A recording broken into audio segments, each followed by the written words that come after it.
But we're nowhere near the end of this story just yet. Why don't you let me walk you through the highlights from my recent reporting on the ground? Well, the folks in Ottawa have managed to achieve what economists from across several continents are labeling as something close to impossible. And I can assure you that by the time this episode wraps up, you'll have a solid grasp on exactly how Prime Minister Mark Carney and his team cleverly flipped the script on Donald Trump's tariff campaign, creating one of the most unexpected economic success stories we've seen in years. Market watchers on Wall Street, who had been forecasting serious trouble for the Canadian economy, are now working overtime to make sense of their earlier predictions. Research organizations that anticipated a sharp slowdown are now quietly adjusting their projections. Meanwhile, Finance Minister François-Philippe Champagne stepped into his latest press briefing armed with data so surprising that seasoned journalists in the room literally paused their typing. The events unfolding in the nation's capital are changing the global conversation about handling trade disputes, and in this broadcast, we're going to break it all down for you in detail. When I first examined these latest numbers, I had to double-check them because they challenge so many assumptions. The overall story about Canada's position during this period of U.S. tariffs has been quite pessimistic. Almost every discussion panel seemed to accept the likelihood of a significant Canadian downturn as a given. Business commentators were debating the severity of the expected contraction instead of questioning if it would occur. Yet here we find ourselves in May of 2026, with Canada on track for respectable economic expansion this year and its federal deficit improving beyond initial expectations. This mix of positive growth alongside better fiscal management amid an active trade conflict simply doesn't align with conventional economic theories. Champagne understood the weight of this moment as he addressed the press. His approach wasn't about boasting, but reflected the quiet confidence of a finance leader whose strategies had delivered results under pressure. Perhaps the most reliable analysis of the current situation came from Paul Beaudry, the economics professor from the Vancouver School of Economics, during his appearance on NPR around May 3rd. Beaudry avoids hype or political favoritism. As a careful researcher, his comments carry extra authority due to his measured style. He recognized that Canada's growth remains moderate, far from explosive or transformative in scale. But the key takeaway he highlighted is what truly stands out. Canada is doing better than almost all other similar economies dealing with comparable international trade pressures. Viewing it this way transforms the perspective completely. The benchmark isn't Canada's historical benchmarks alone, but how it fares relative to peer nations navigating the same unpredictable global conditions created by American policy shifts, and it's outperforming many of them. There are several interconnected reasons for this stronger showing, and I'll touch on them briefly here before we explore each one more thoroughly in the segments ahead. The USMCA framework, even if somewhat strained, continues to provide important safeguards for the vast bulk of Canadian goods heading south of the border. Only certain targeted industries like steel, aluminum, and vehicle production are directly affected by the new duties. On top of that, there's an unexpected boost from energy markets. Ongoing tensions involving Iran have lifted global oil prices, allowing Canadian energy firms in Alberta and other regions to benefit, which brings in additional revenue to government coffers and supports jobs in the resource sector. Don't forget the grassroots Buy Canadian movement, where everyday people are consciously choosing to support local businesses and products as an expression of national solidarity during these challenges. All these elements together have created a kind of protective cushion for the economy. I encourage you to stay tuned for the entire discussion because later I'll dive into Carney's bold trillion-dollar initiative, the emerging trade partnerships that are broadening Canada's ties to Asia and Latin America, the important policy changes advancing in Parliament, and the real risks that might still threaten progress before the pivotal July 1st review of the USMCA. The whole situation is quite compelling, and getting into the specifics is essential. Let me share more about the concrete figures that Finance Minister Champagne revealed, because they explain why this update felt so different from what many anticipated and how it fits into the ongoing Canada-U.S. trade tensions we've been following. Statistics often reveal truths that official remarks can sometimes gloss over, and the information released by the federal finance team marks a notable turning point. Carney's group presented these updates not to a supportive crowd, but to a group of financial journalists who had expressed doubts for some time, and the numbers withstood that examination well. That fact alone suggests a level of substance behind the positive reports. Let's begin with the deficit numbers, as I believe they provide even greater insight than the growth indicators. At the start of this budget period, outside experts had expected that tariff-related disruptions combined with needed government support measures would lead to a much larger federal shortfall than planned. This follows the usual pattern in such situations. External pressures lead to increased spending, reduced income, and growing deficits. Instead, Champagne reported the reverse situation.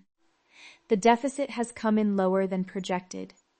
Revenues from taxes have proven more robust than anticipated for several reasons. Job losses weren't as severe as feared. Energy-related income has increased significantly, and household spending has stayed relatively steady due to the shift toward preferring Canadian-made goods and services. Achieving smaller deficits than expected in the middle of a trade dispute offers important advantages. It provides the administration with flexibility to respond if things deteriorate further and reassures global investors about the strength of Canada's financial standing. Energy resources form another crucial support, and I want to explain the details carefully because the picture involves some nuance. Conflicts in the Middle East linked to Iran have disrupted traditional oil supplies, introduced higher risk factors into pricing, and maintained elevated levels throughout energy markets. Producers in Canada, especially those based in Alberta, as well as operations off the coast in places like Newfoundland and Labrador, are well placed to take advantage of these higher prices. Payments to provincial governments from royalties have reached elevated levels not seen in years. Additionally, federal tax collections from energy corporations are exceeding earlier estimates. Jobs in key areas like the oil sands have remained stable despite earlier concerns about potential declines. There's an important human and ethical dimension to acknowledge here as well. No one in Canada is taking satisfaction from conflicts abroad, and Prime Minister Carney has not portrayed this development as positive in itself. Nevertheless, the practical economic effect is that distant international events are helping offset some of the strain from U.S. trade actions, and this benefit is reflected directly in government finances. The organic shift toward buying Canadian stands out as one of the most fascinating aspects because it involves behavioral changes that traditional economic models often have trouble predicting accurately. As the tariff pressures from the U.S. increased, a subtle but powerful change took place in how many Canadians approached their daily purchases. Shoppers began paying closer attention to product origins on store shelves. travel companies saw a sharp drop in trips to the United States, while demand for vacations within Canada surged. Dining establishments heard more requests for ingredients produced locally. Stores that once highlighted savings from cross-border shopping encountered customers ready to spend a bit extra to choose clearly labeled Canadian options. The total impact of these choices adds up to substantial sums in redirected economic activity.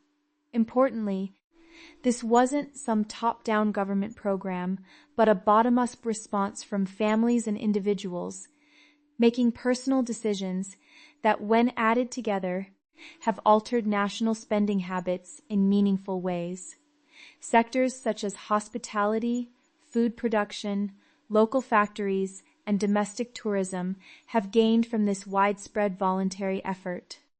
When you combine this with the advantages from energy markets and the remaining protections under the USMCA for most trade, it becomes clear why the country's economic strength is genuine and not merely a temporary statistical blip. In the next section, we'll examine Carney's forward-looking strategy and that ambitious trillion-dollar program which is transforming the economic landscape. Returning to the bigger view of how Canada is responding to the American tariff measures, I want to bring you into the strategic approach that Mark Carney's leadership is putting into action. The long-term goals here are more far-reaching than many outside analysts seem to realize. The short-term defensive achievements we've reviewed are important, but they serve as the base for something larger. What the current government is pursuing is a transformed Canadian economic model, one built to withstand shifts in leadership or policy south of the border, no matter who is in power.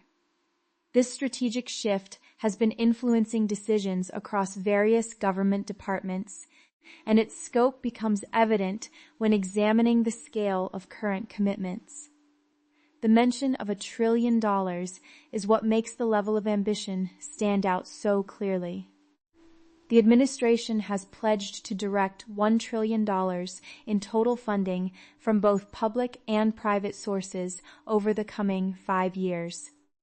Consider for a moment how significant that is for a country like Canada. Past major building initiatives, even in periods of post-war growth, didn't approach this level when measured against the overall size of the economy. These investments are focused on key areas such as upgraded ports, expanded rail links, new pipeline routes to reach diverse markets, modern production facilities, facilities for processing critical minerals, expanded clean power generation, and the technological infrastructure essential for future commerce. When you link this massive investment push with a clear goal of doubling Canada's exports to countries other than the United States to reach $600 billion within a decade, the overall plan comes into sharp focus. This goes beyond simple adaptation. It's a deliberate reorientation of economic priorities. Carney has leveraged the pressure from U.S. tariffs to justify changes that many agree were long overdue in the country's development. The diplomatic efforts supporting this new direction have moved more quickly than much of the coverage has indicated. For instance, the updated trade understanding with China has already secured an additional $7 billion worth of opportunities for Canadian farm products, benefiting sectors like canola, pork, and seafood with growing demand from buyers seeking stable sources. At the same time, talks are progressing with India, whose growing consumer base offers vast potential for Canadian goods ranging from agriculture to advanced services and learning exchanges. Nations in the ASEAN group are also part of the picture, as discussions look at ways to connect Canadian companies with vibrant supply chains in Southeast Asia. In South America, engagement with the Mercosur bloc provides additional pathways, especially suited for natural resources and specialized technical expertise. Each new relationship provides not only business prospects, but also a form of protection against possible future shifts in U.S. trade stances. Companies in Canada that once viewed expanding beyond North America as a secondary priority are now seeing it as vital for their continued success. Just as important are the changes happening inside the country, which could end up having the biggest lasting effects. Lawmakers have passed the One Canadian Economy Act, a measure aimed at removing long-standing obstacles to trade between provinces that have limited overall efficiency for a long time. Canada's system of government has traditionally permitted different rules and requirements across regions, including licensing, standards, and purchasing policies that complicated business activity from one province to another. Studies from various think tanks suggest that resolving these issues might boost annual GDP by amounts ranging from $50 to $200 billion. The new legislation takes strong steps to align regulations and promote true unity in the national marketplace. Working in tandem with this, a dedicated office focused on cutting unnecessary bureaucracy has been given authority to examine government rules, weeding out those that don't serve important purposes but hinder business growth.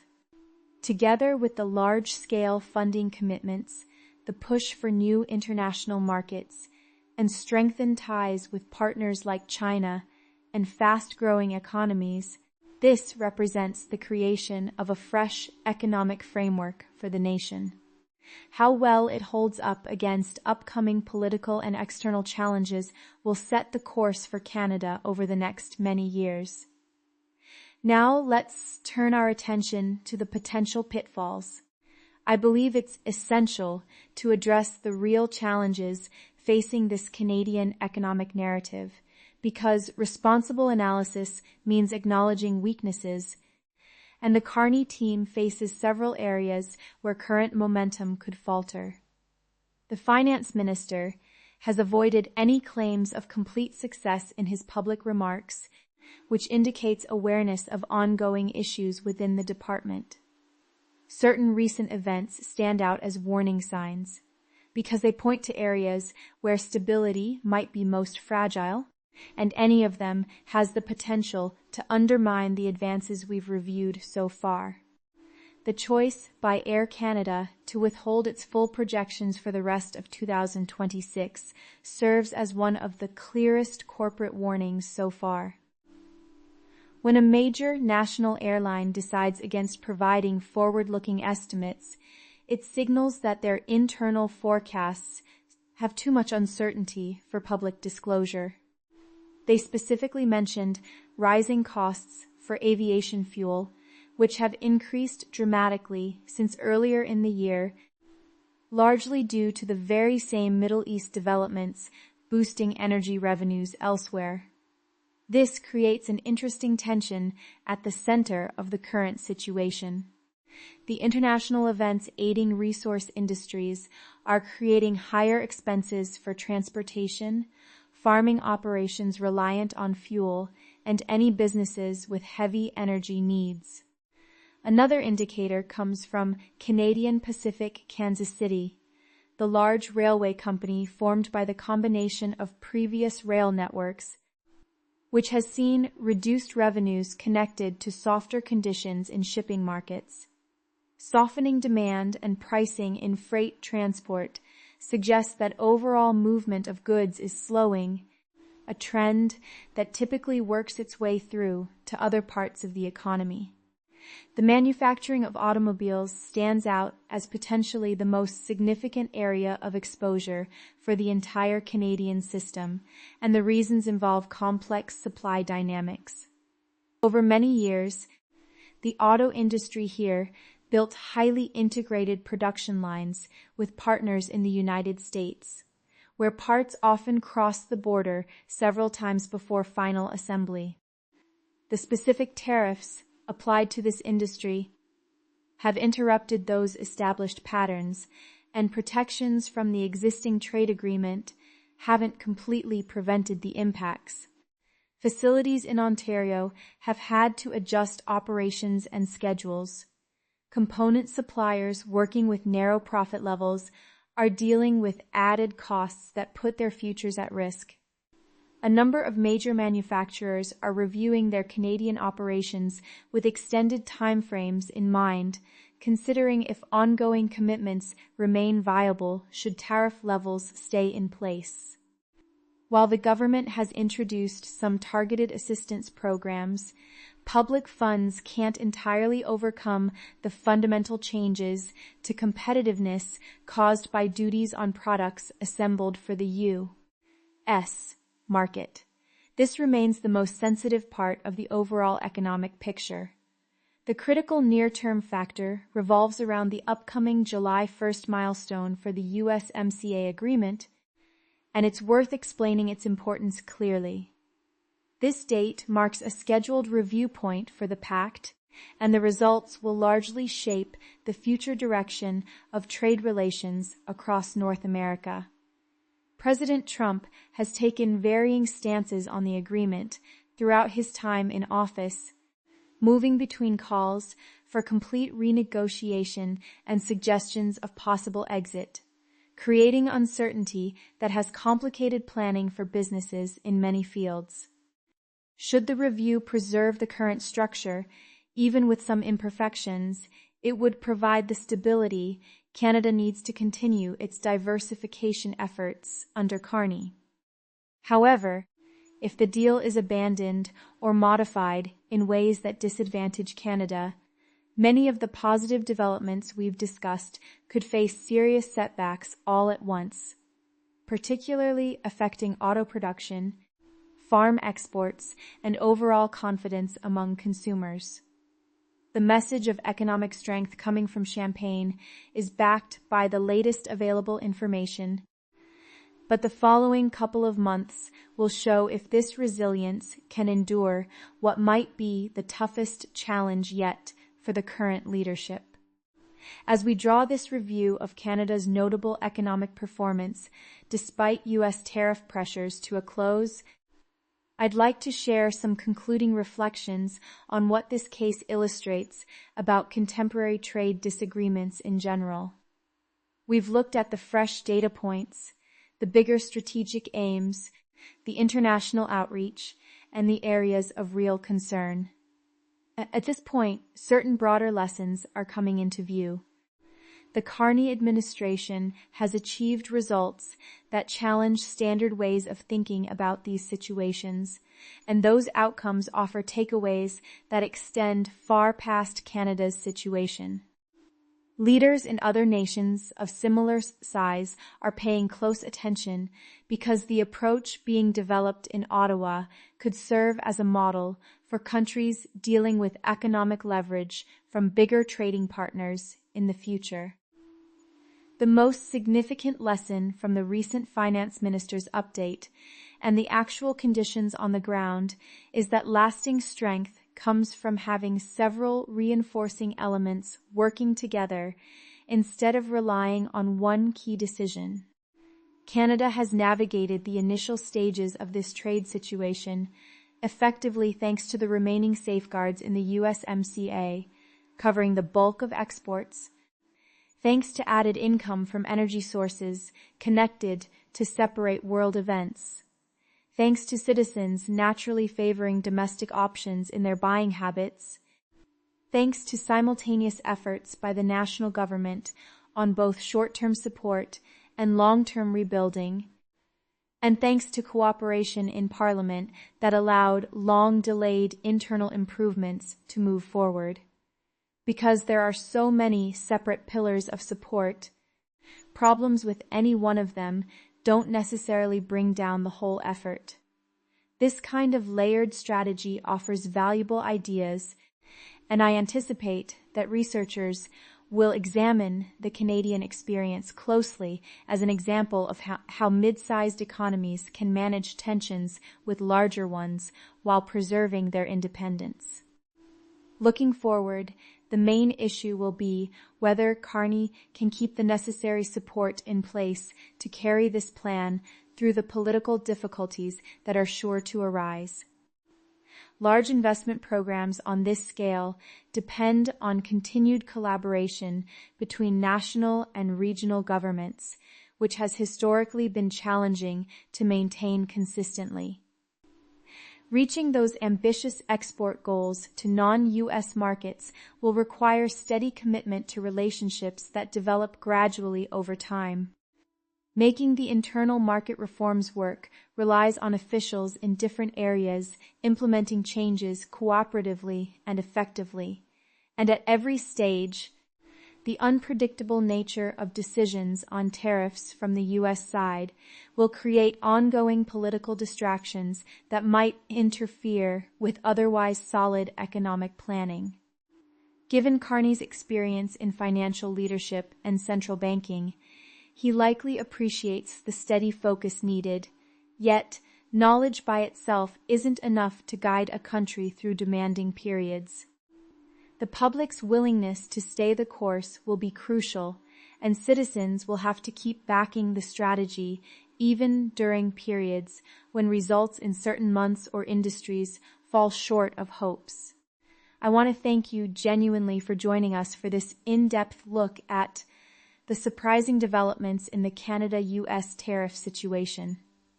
In our time together, we've covered the unexpected positive economic indicators shared by the finance minister, the boost to government finances from higher energy prices linked to overseas conflicts, the widespread consumer movement encouraging purchases of Canadian products that has shifted billions in spending, the major trillion-dollar economic overhaul envisioned by Carney, the fresh commercial connections being built with partners in China, India, Southeast Asia, and South America, the One Canadian Economy Act, along with efforts to reduce unnecessary rules that are fostering better internal unity, the notable difficulties facing companies like Air Canada, the major rail network, and the vehicle manufacturing industry, as well as the high-stakes decision coming up on July 1st for the USMCA